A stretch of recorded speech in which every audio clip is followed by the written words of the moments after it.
Hey there, welcome to SI Now. It is Friday, January 6th, and I'm Maggie Gray. We're so happy to have you with us. Coming up, Giants rookie Eli Apple gives his take on his teammates' now infamous trip to Miami, and four-time Pro Bowler Eddie George will be in our studio. But we begin with a Super Bowl champion. He just finished his first season with the Jacksonville Jaguars. Malik Jackson is my guest. So yes. Great to have you here. He said this is really when the offseason has started the earliest for you because you've always been in the playoffs and all your years in Denver. Yeah. Is it a little weird to be sitting next to me instead of prepping for a playoff game? It's a little weird. I'm not gonna lie, a little jealous of the other teams, going through it. And but it's the life we live. Sometimes you make it, sometimes you don't. And just gotta get rest up and get ready for next year. So I'm not really worried about it. This season was a great one for you personally. Mm-hmm. You recorded your career high in sacks with 6.5. Can you feel as proud as you want to about that, considering the team only had 3 wins? I think so. I think, I really don't try to listen to people as far as the accolades. I try to, when the season's over, I try to look back on what happened and the good things that happened and just be positive. A lot of good things happened for this defense. We were number 6 in the league in total defense, and then I broke my sack record. So it's pretty fun, just to kind of look back and not be so serious or critical like everybody wants to be of everything and just focus on what I can control. So it's pretty well. Now you've been with the team for a full season, and you know where those holes are and how they have to be filled. If you could sit down with the new coach and say, listen, first order of business is this, whether it's on the field or off, what would you tell them? I think we just need to set a standard. Here we're trying to set a standard as far as defense, and I think we start that this year. But as far as that, I mean like a Pittsburgh Steelers-esque, where you come in and it's hard-nosed football. I think we need to kind of come in there where people know as far as defense goes that we're going to be powerful and we're going to be stout, and the offense is going to move the ball and be physical, run the ball down your throat. And I think that's just what we're just trying to do, and we need a coach come in here, give us that identity. Well, we wish you all the best of luck in building on what you guys have down in Jacksonville. I got to ask you about your former team, the Denver Broncos, also not in the playoffs this season. Are you surprised? I am, because you watch those guys, and I know what they have in that room, and I'm not gonna lie, I was a little jealous. Not jealous. I wasn't happy or jealous. I was just like, wow, because you see what they have, and it's like they should have made it, But it's the league, and I think that's what we had to understand. We were a little spoiled my 4 years there because we made the playoffs every year, and we were going pretty far. And I think it was pretty shocking to a lot of people. So I wish the best to him. I hope Kubiak's okay with whatever he's going through. Blessings out to him. But I think a lot of guys left. I left. Omar Bourne left. Danny Trevathan left. Brock left, even though he was a good asset. With us. A lot of guys left, and it just broke down, and I think that was the key. Peyton Manning left. Yeah, big You may have big heard deal. of him. May have heard of him, but a guy like that. It's so funny when you say that you don't really have to like each other, because I think that's what we thought made Denver so successful, especially on the defensive line. It seemed like you and Von Miller, Derek Wolfe, you guys seemed like you were so in sync. Oh no, yeah, we were all cohesive. At the end of the day, we all liked each other. I mean, like the whole team. Right. As a defense that year, we liked everybody, and we were having a great time. We partied together, studied together. We were close. So I think that's what really helped us go all the way, and because it was special. And yeah, that was an awesome year, awesome team. Man, I love this quote from you. Right before you went back to play Denver. You said, that's the biggest thing I have to battle with, proving that I'm worth more than what they, meaning the Broncos, offered me, and they shouldn't have let me go. I know you wanted to return to Denver at one point. What was it like negotiating with John Elway for a contract? Well, for me, I just kind of, when we were in the playoffs, I just voiced my opinion that I wanted to stay here and be in Denver, but things didn't work out that way. I kind of let my agent do his thing and negotiate, and they came in at a number that I felt like wasn't acceptable, and I think that's the thing. I had a lot of leverage, and I knew my worth, and I was able to. The Jaguars thought so too, and we were able to work out something. So yeah. Because it's in the news, I got to ask you about this. Okay. It's the Miami situation with the New York Giants. Okay, so now we all know the story. The wide receivers take a quick trip to Miami while they have a playoff game approaching. Did they make the wrong move there? Was that irresponsible of the Giants to do that? I think you always need to take a breath. I think in this league, making it to the end of the year is huge. Playing football is easy, staying healthy is hard. And I think if you can stay healthy and make it to the playoffs like they did and be friends and be able to go have a little fun for a few days, and the coach allows you to go have a little fun or just gives you time off and you do what you want with it, I don't see the issue if everybody made it back in time and they're focused for the game. That's what, Sunday or Saturday. So It is what it is. You feel like the criticism not warranted? No, because they break their bodies down all year. They live in a cold city. You know what I'm saying? They want to go have a little fun on the beach and let loose a little bit, enjoy what they've earned and making it through the year. You know, it's a huge process. A lot of guys go down in this league and be able to make it through healthy is a big deal. So, hey, go have fun. Win. Yeah, well, they're trying to. Yeah. They got a tough one in Lambeau this weekend. Malik Jackson, great to meet you. Thanks so much for being here, and enjoy your off season. Thank you. I appreciate you guys having me. All right, let's turn now to another Super Bowl champion. That would be our own NFL analyst, Chris Canty, who is with Ryan Aselta. They're looking at the key matchups for each of this weekend's 4 playoff games.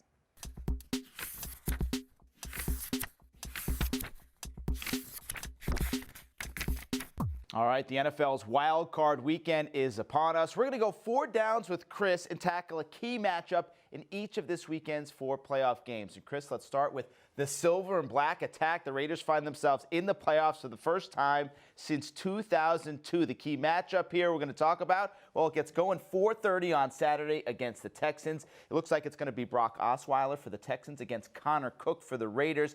Let's focus, though, on Osweiler against this Raiders D, especially Khalil Mack. They faced each other earlier this season. Mack had a real big game. Is Mack the key to, pushing this Raiders defense against Osweiler and the Texans? Well, it's not just Khalil Mack, because the Texans will have a plan in terms of how to block Khalil Mack, but it's Bruce Irvin, the complimentary edge rusher opposite him, that's going to have to step up. Mario Edwards Jr., Danico Autry, those are the guys that are going to have to make a difference. The defense for the Oakland Raiders has to be able to take advantage of Osweiler's mistakes, create short fields for their team if they're going to have a chance to be successful. Can the defense make up enough for the offensive inefficiencies that we expect from a rookie start his first playoff game? Well, I'll tell you what, I was actually calling the game, the Raiders and the Broncos, last Sunday, New Year's Day, and when Matt McGlone was in, the offense couldn't manufacture any yardage, but when Connor Cook stepped in, the rookie showed me something. Some of the throws that he made, versus cover 2, being able to throw the ball in the hole between the corner and the safety to Amari Cooper, get the touchdown pass right there. There's something to the rookie Connor Cook. Now, he's going up against the #1 defense in the National Football League, so I'm a little hesitant about going ahead and saying that the Raiders are going to win this game. But I will say this. I think that the Texans-Oakland Raiders game is going to be a lot closer than people think. Interesting. All right, that's the first game of the weekend. Second game of the weekend is Saturday night. That's out in Seattle, where the Seahawks are going to host the Lions in the NFC wild card game. Lions offense has really struggled lately. They're going against the defense in Seattle, still pretty strong after losing Earl Thomas. Can Matthew Stafford find some of that midseason magic against this Seattle defense? Well, the Detroit Lions have played a lot of close ball games this year, so in the playoffs, all the games are going to be close. It's all about situational football, and can you take advantage and execute at the highest level when those situations present themselves? This is a team that doesn't panic when they're down late in ball games. The Detroit Lions offensive line can give Matthew Stafford just a little bit of time to operate. He'll be able to find Marvin Jones, Golden Tate, and Eric Ebron. Those guys can be playmakers for him. Let's move on to Sunday. Saturday, really just an appetizer to the main course on Sunday. 2 solid matchups that begin at 1 o'clock in Pittsburgh, where the Steelers host the Dolphins. This is a rematch, Chris, from Week 6 when the Dolphins pounded the Steelers behind 204 yards rushing from Jay Ajayi. Now let's focus on that matchup, Chris. How does Pittsburgh do a better job of containing Miami's running back? Well, you know what? They've got to be great at being able to have that front 7, being able to play disciplined football, making sure that everybody's in their gap. It's going to have to be all guys, all hands on deck, all the guys on the front, being able to make sure that they do their job and stay at home, because Jay Ajayi is great at being able to use his vision and find the holes and the seams in the defense. And that offensive line does a really good job. Don't get enough credit. They do a great job of being able to create some space in the running game for Jay Ajayi to operate. So I think it's important that the Pittsburgh Steelers play much more disciplined than they did the last 2 weeks of the regular season when they gave up over 300 yards rushing. All right, we're going to finish up the weekend with a real good one in the NFC up at Lambeau. Packers host the Giants at a place where Eli Manning and Big Blue have had a ton of playoff success. You know full well about that, Chris Canty. Basically, you have the hottest quarterback in the league in Aaron Rodgers against the hottest defense in the league in the Giants. Chris, when you look at this matchup, who has the edge in this ballgame? Well, my heart says the New York Giants, my head says the Green Bay Packers, and here's why. When I look at what they're doing on the offensive side of the ball, there's no quarterback in the National Football League that's hotter than Aaron Rodgers right now. And on the defensive side of the ball, they've got 13 takeaways in the last 4 games. I mean, that's really, really impressive. The Packers are plus 13. So you're wondering how they've been able to put together this streak, Aaron Rodgers being able to go on this run that they've had. Well, the defense has really been a compliment to the offense, being able to create some short fields, and Aaron Rodgers have been great at being able to take advantage of that and score touchdowns and not settle for field goals. All right, of course, out of the teams playing this weekend, there's 4 other teams not playing this weekend. The 2 teams in the NFC, 2 teams in the AFC both have byes. And one of those teams, Chris Canty, you have not given a whole lot of love for this season, and we have some evidence to prove that. And then you look at the Atlanta Falcons. These guys have struggled. They haven't necessarily done the things that you would expect division-leading teams to be able to do. Can Atlanta take anything positive from this loss? No. If he goes to Denver, wins on the road at Mile High, I think elite is a That's given. a big if. Chris, would a win for Atlanta on the road in Seattle kind of put to bed all the doubters out there? Yeah, it would put all the. You were one of them. You were one of them, man. I remain one of them. I'm not buying the Atlanta Falcons just yet. We're talking about the number 2 seed of the NFC, home field of their first game, and they have a bye this week. Chris Canty, will you give the Atlanta Falcons any love at this point? See, it all worked. It's kind of like that Phil Jackson motivational technique, right? With the Atlanta Falcons are the number 2 seed in the NFC. See, Atlanta Falcons fans, you see what I did for you guys this season? You should thank me, really.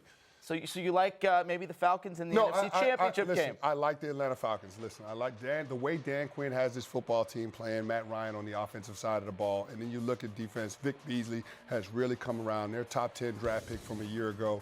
And it's really impressive to see what they're doing now. Even with the absence of Desmond Trufant, their defense is doing just enough to be able to help their offense be a complement, not a detriment. And so really like the Atlanta Falcons. Matt Ryan played at an MVP-type level. So Did you just say that? I did say it. Matt Ryan for MVP. The campaign starts here. An MVP-type level. You can't deny. I mean, they've scored 540 points this season. You got to give them some love. You're sounding like a believer, Chris Canty.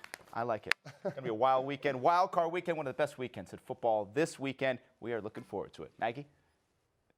Thanks, guys. Maybe Chris should have to present the MVP award to Matt Ryan. Now, that would be a lot of fun. Let's stay with the NFL, shall we? For an insider's view of the upcoming Giants-Packers wildcard game, I caught up with Giants rookie corner Eli Apple yesterday.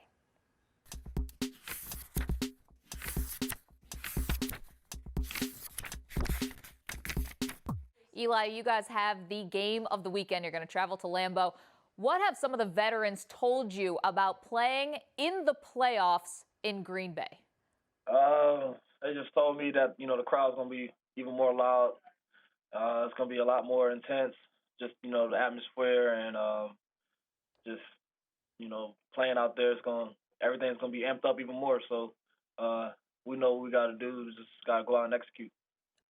You've heard now about this lore of what the Giants have been able to do in Lambeau. Can you feel a little bit of that even though you're just a rookie?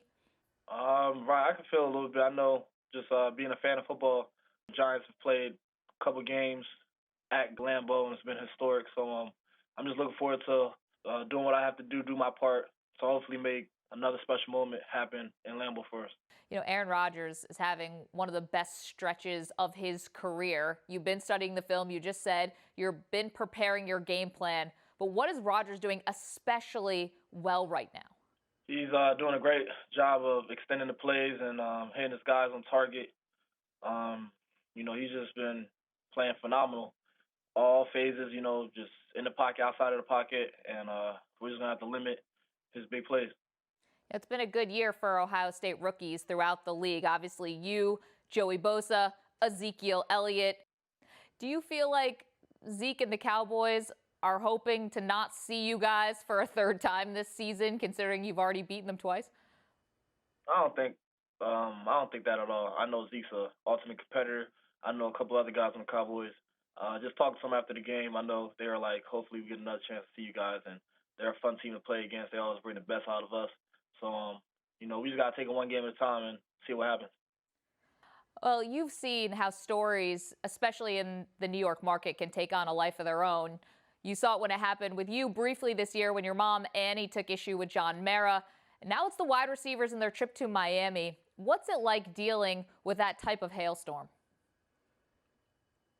It's cool, I guess. I know being in New York, the media likes to make big headlines and stuff, but you just gotta stay within your character and don't try to press or act new for anybody. Just be yourself. The story with the wide receivers going to Miami, it's starting to pick up a little bit more steam now because of the allegations that there was marijuana and Adderall on that boat. Has it become a distraction at this point?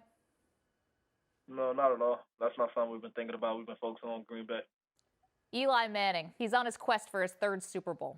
You play on opposite sides of the ball, of course, but what has been your most memorable encounter with Eli in your rookie season? He's a great guy outside of football. He's quiet, though. He doesn't really say too much, but when he does say something, it's usually funny. He's kind of quirky, so he's a good guy to be around. Do you have anything specific? Is there something funny that you remember that he said either to you or to the defense? He's just a joke, so I can't really remember everything, but there's some things he's done, but I keep it to the locker rooms, keep it within there. Okay. Your mom, she's been writing for Sports Illustrated all year long. We've really loved what she's done. She just wrote her last piece, which is her top 5 moments from your rookie season. And number 4 on the list was going to the ESPYs because she saw that you got to meet one of your sports idols, and that was Kobe Bryant. Can you tell us about that encounter and what did Kobe say to you? It was crazy, because we was walking and we was about to go into the theater and we saw Kobe. He was like the last person, and my dad was like, "Yo, like, you want me to go get him? Like, I can get him. You can get a picture." I'm thinking, Kobe don't talk to everybody, so he doesn't want to take a picture with somebody, just a regular. I mean, I kind of look at myself as a regular guy sometimes, and I was just like, I don't want to bother him, But my dad was like, "Hey, Kobe, take a picture with my son," and he was cool about it. He shook my hand and everything, told me just to keep grinding. So that was a great moment, something I always remember. Has that been the coolest moment of your rookie season, or has there been anything else that has topped it? Just playing with these group of guys, winning and making the playoffs. I'll say that's just been a highlight. So hopefully we can make a little bit more highlights coming up. We wish you the best of luck in Lambeau Field on Sunday. Eli Apple, rookie for the New York Giants. We appreciate your time. Thank you.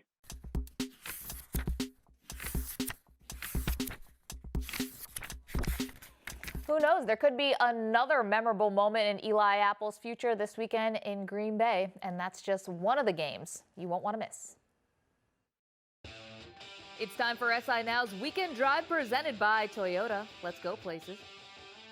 This week we're previewing the NFL's Wild Card Weekend with our top 3 matchups. First, we head north to the frozen tundra of Green Bay's Lambeau Field, where the Packers host the Giants.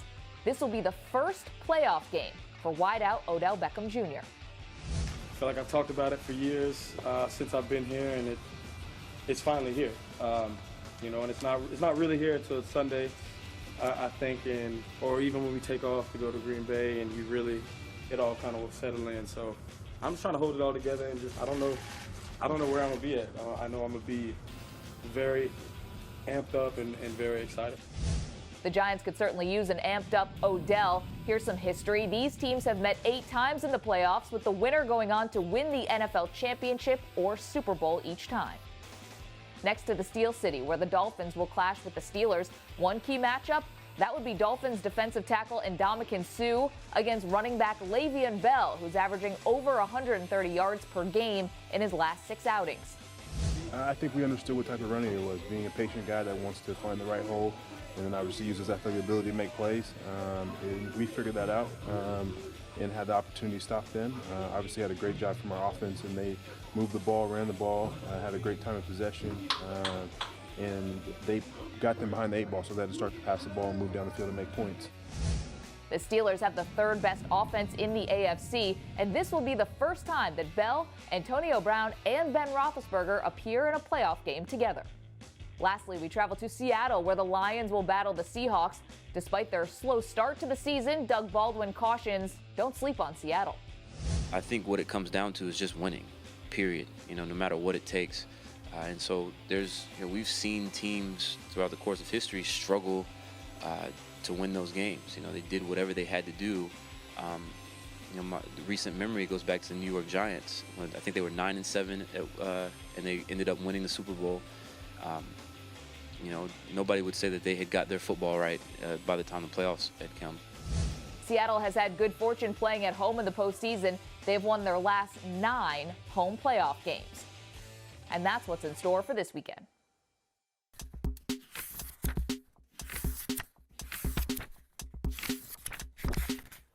On Monday, Alabama will be playing for their 5th national championship under Nick Saban.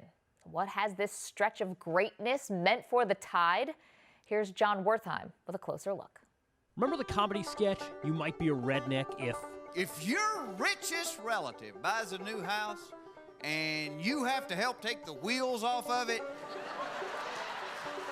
you might be a redneck. There were no hard, fast rules, but there were plenty of signifiers. Well, there's a college football version, and it goes like this. You might be a dynasty if you're playing for your 5th national title in the last 8 years. You might be a dynasty if you're bold enough to fire your offensive coordinator right before the biggest game of the season, and it doesn't move the line. You might be a dynasty if your 26-game win streak is more than double that of the next closest team. You might be a dynasty if you collect so many 5-star recruits that some don't even start. You might be a dynasty if Bear Bryant is in danger of becoming the 2nd most accomplished coach in your program's history. You might be a dynasty if you're doing all this at a time when college football has supposedly never been a more competitive landscape. The rallying cry at Alabama might be Roll Tide, but that's fast becoming redundant.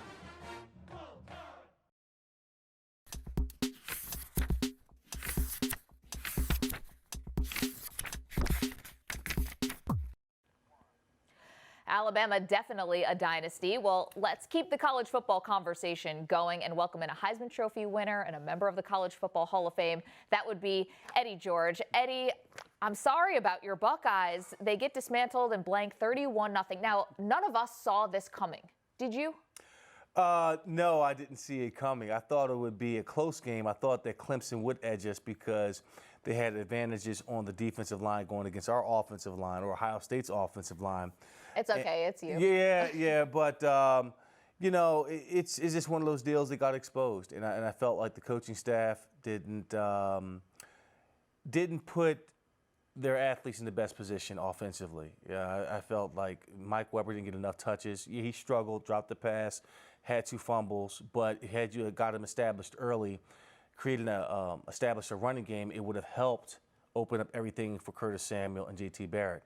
And that played right into an athletic, ferocious defensive front for Clemson. And ultimately, Ohio State couldn't score, and they let their defense out in the field, and they succumbed to 31 points. Yeah, and they're going to be shuffling around some assistant coaches as a result of that game. So this one's on Urban, though? You know, you have to look at the top. And Urban had 3 weeks to prepare. And I think he could have gotten caught up to the fact that, yeah, we played in a tough conference, the Big Ten. We can win the normal way on offense with J.T. Barrett, with Curtis Samuel, because we played in the best conference in the country. As it turns out, the Big East, the East for the Big Ten right, went 0-5 in bowl games. So I don't know if the Big Ten is actually the best conference. The ACC might be. Yeah, we'll see, because it's going to be a rematch of Clemson and Alabama. Clemson going to try to avenge the loss from last year. Who do you think wins this game? I'm leaning Clemson. I think Clemson is built for it. They have Deshaun Watson, who is, in my opinion, the best quarterback in the country. No disrespect to Lamar Jackson, but he's playing extremely well right now. What I see in the complete game out of Clemson's defense was phenomenal.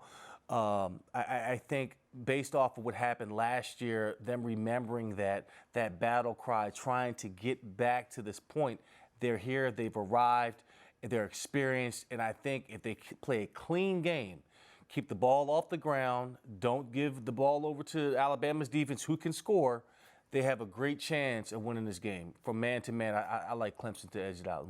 We'll have to see. That would certainly be a shocker. Well, listen, Alabama needed to pull an onside kick last year just to keep the ball out of Deshaun Watson's hands, and then we'll see what he does on the next level. That would be Watson. Just because of the timing of when your visit is, yesterday we saw Joe Mixon is going to turn pro. Now, this is a very difficult situation, obviously, because of this awful video of him punching this woman, Amelia Molitor. Is he going to get drafted, or is he too toxic because of that video? Oh, wow. That's a great question. It really depends on the NFL team, the need. Given where we are in this day and age with Ray Rice and so forth, domestic violence, will he be forgiven? I think he's paid his dues in terms of the law.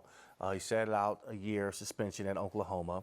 Some people believe he shouldn't be on the team, based off of his actions.